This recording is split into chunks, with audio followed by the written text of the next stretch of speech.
All right, here we go again. Buckle up. So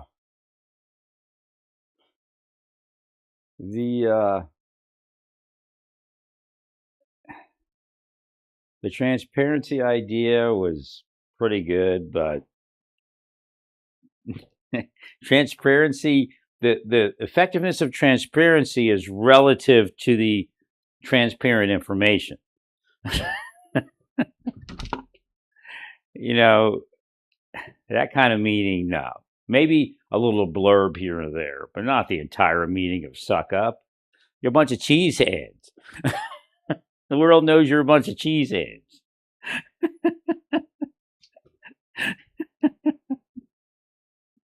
So that's going to make it worse. Yeah, you just have to like tone it down, or just do what you used to do: a blurb here, a blurb there, right? And again, the problem is nobody believes your information, so that's still moving. So again, it's like they see it as propaganda and dear leader worship. Right. So again, the effectiveness of your transparency on a couple counts. One, cheesehead, you're sucking up the whole meeting. You know, people don't need to see that. That turns them off. Right.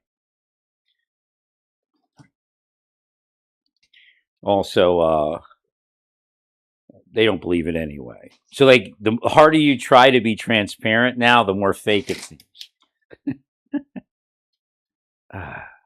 So it like has the reverse effect. Like, oh, they're transparent about propaganda. Right. Well, you did good, but you did good in DC. You're acknowledging the local police. You have to really, yeah, I don't know about the mayor battle. I'm not sure where that is. Right. So I can't speak to that. I haven't really studied that, and I really don't want to spend time studying DC city politics or something. Right.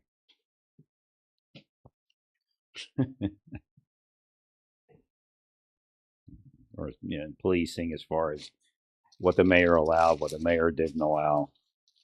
He said, she said, Right. So, well, it's good, because you're going to piss off all the cops and you're going to lose the FOP battle. They're all going to jump ship and say, enough is enough. Right. Well, the idea is you really have to craft. You should spend time crafting your entrance statements. We respect the work of the police department. You don't have to be so political about it either, even though it is political. Well, because you're taking focus off of the operational atmosphere. Right. Politics isn't part of the operational atmosphere. Generally, it is, but it isn't. I mean, it's a background thing. So what you do is we realize that it's a very difficult job, and the law enforcement here are doing great work. Like you could just, I think you get more distance just writing them off. And Lord, I'm not telling you to be a political disrespect or anything, but just kind of like, you're trying to get political mileage too much. And it's like, the idea is that, this gets a little loud right now. Yeah, why is that right? Let me see. How's that working? That was too loud. What the hell is this thing doing? It's too loud 1 second, too low the next.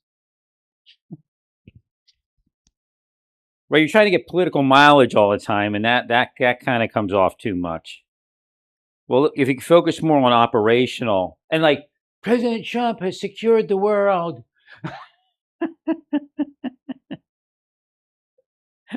I mean, it's just too much. You time when you say that, right, and then it has more effect. We should thank President Trump for what he's done. I mean, we don't talk about it all the time, but without him, we couldn't do this. So again, that type of thing is where you need to be. That's really how it's done. There's an art to that, right? So you stay more operational. We understand that this is a very difficult mission, and we have the capability to enhance their capabilities. and what we say to Illinois, and of course, as a Justice Department, we are providing grants and whatnot, and training and equipment to Chicago, to DC, wherever you find yourself. But now we have the capability, thanks to President Trump's initiative. Again, just very gloss over it. Oh, President Trump! It's like you're in a cult. Oh, the new leader! But I understand it. You're multimillionaires. You're living great in DC. Like they talk about that gay guy in a news article on Drudge about some gay. I mean, he might get fired because they talked up his gayness. Your royal gayness. Wait, ooh. I don't know where that's going to go. Trump doesn't like sharing the limelight. I understand that could be a problem, but so you try to give him all the limelight, but it's not coming off right. So either close your meetings or just be a little bit more normal. Right. Thank you, Larry. Well, it just looks so weird. I mean, and then Trump's there gushing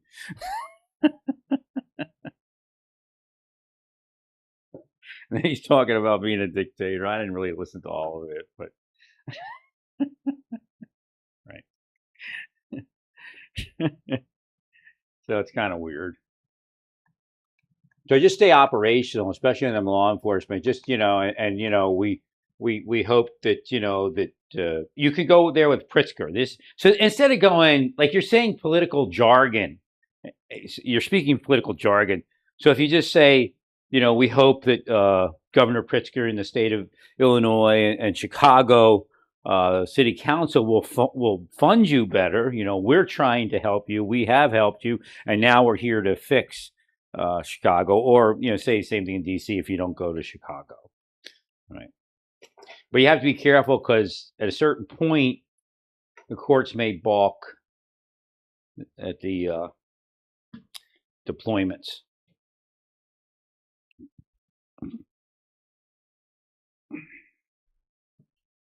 Okay.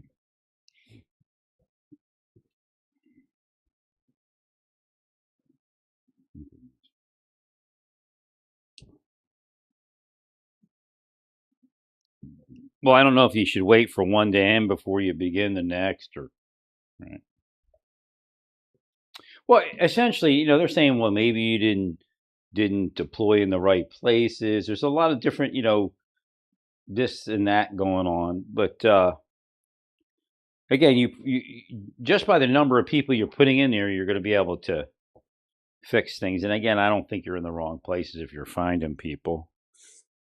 There just might be some better locations. I don't know. Right. So again, it's just a matter of moving throughout the city and getting it done over a period of time. You have to target areas and right.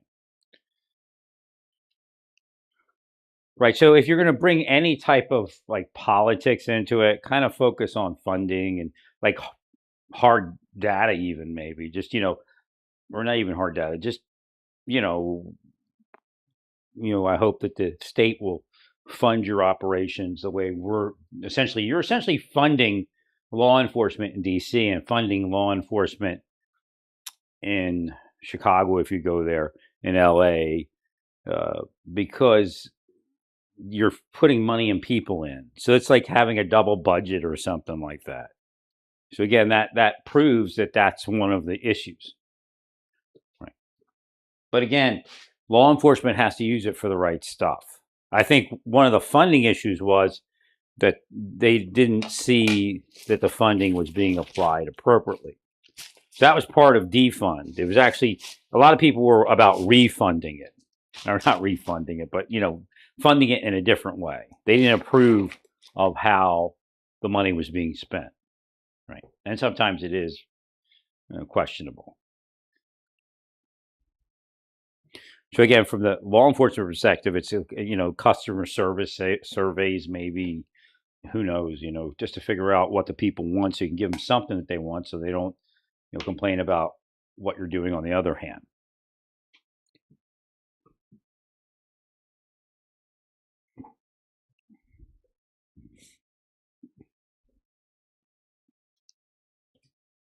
Well, the dear leader thing in the United States alienates people, and then like that, you're doing the dear leader, and Trump is wonderful, but then you left out the officers. So it's just going to naturally do that and produce that kind of feel, right? Like the people in North Korea have no clue, that there's anything but dear leader. Right? In the United States, they know, dear leader is a scam. Right. Correct.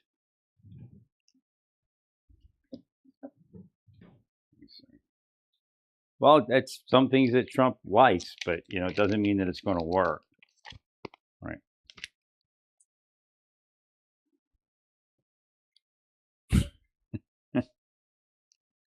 Right.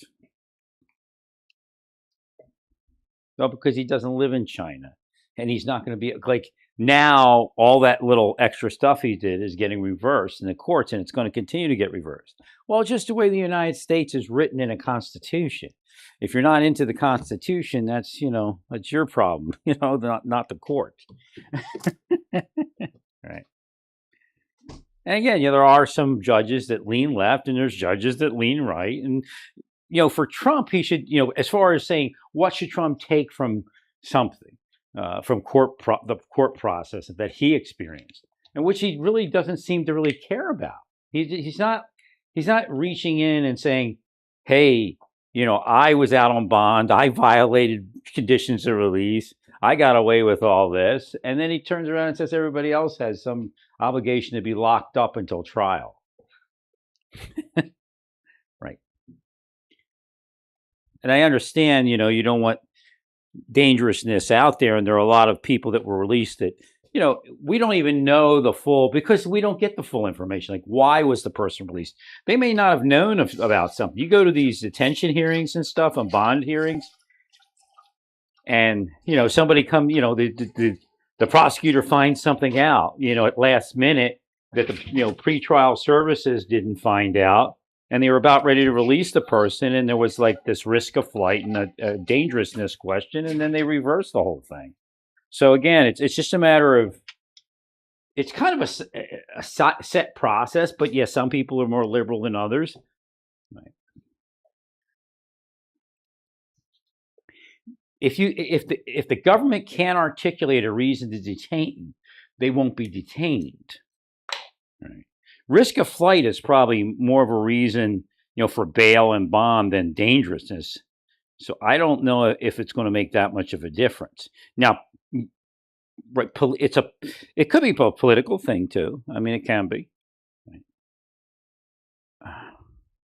But supposedly they're finding that it isn't such a big deal. Like if you have like 10 million people, I don't even know what the number is, but if you have nationwide 10 million people on pretrial release and one person kills somebody, they're doing better than the rest of the population probably.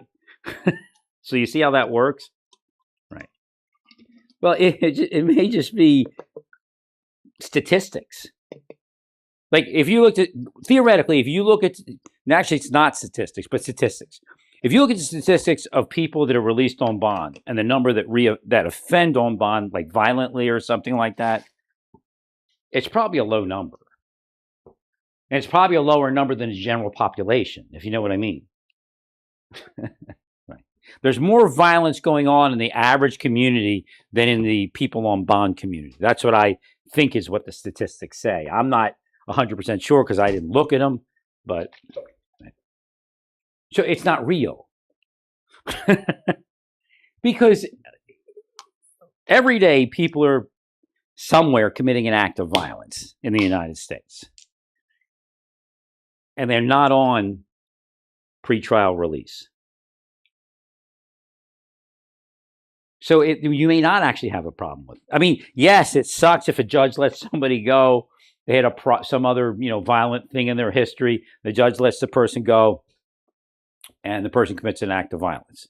Statistically, that's not, being on bond is not like a major contributor of violence or even own recall. Right.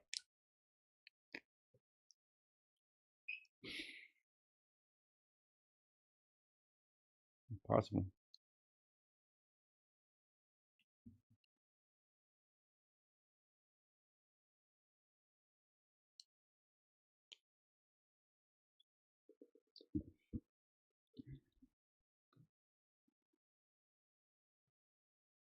again, I couldn't even get to it in my own mind until this morning on what the statistics actually are, or not actually are, but what they're representing as the statistics and what that actually means on the ground as far as, you know, people being released pre-trial.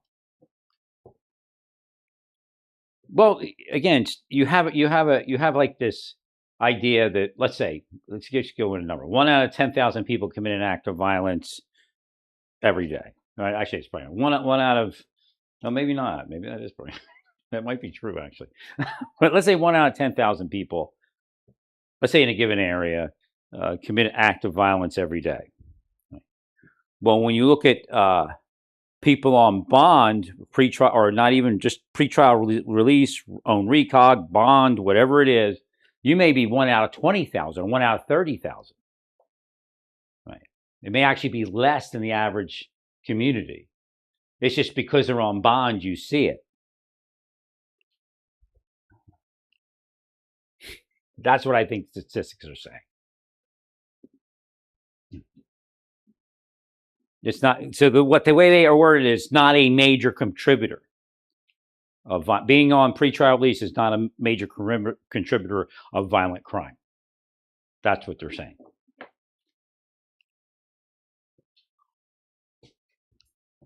Right, and so you have all the people on pretrial release all across the country. So what is that number? That number is pretty large. Right. So I mean, even somebody that doesn't have violence in their history, you know, has a chance of committing an act of violence. Like, because I think we've seen some cases where it's just like a BS, like a disorderly conduct or something, and then all of a sudden they, you know, shoot a cop or do something like that. Right. And they go, well, he shouldn't have been on release. Well, not really.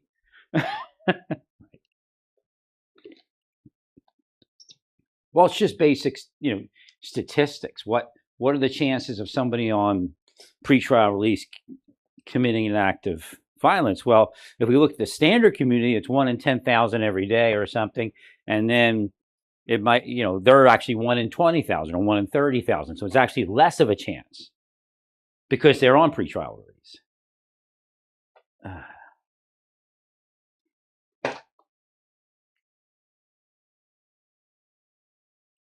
Well, nothing is a perfect science.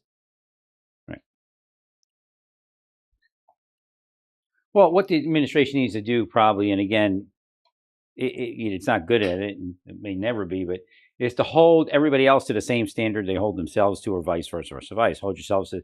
So in reality, your operation isn't perfect. So why do you expect pretrial release to be perfect?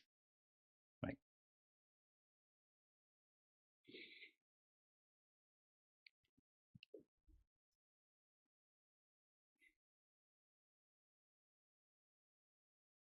So I don't know how I got on that. I forget, but I guess because Trump's just saying, you know, he's looking to lock people up pre-trial, but again, that's a judge thing. Again, you can't change that. It doesn't mean all judges are bad. Well, because if you look at let's say there's a judge. Let's say that one case. What was that one case? Wisconsin or something, where he took that car and ran over a bunch of people.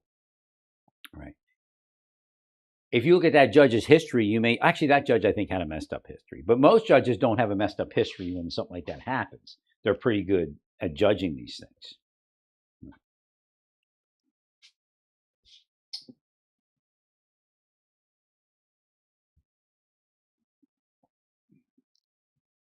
Well, I think it's metaphysics. People want certain people to commit crimes and certain types of people, and they fail and they commit crimes. Well, I'll be back in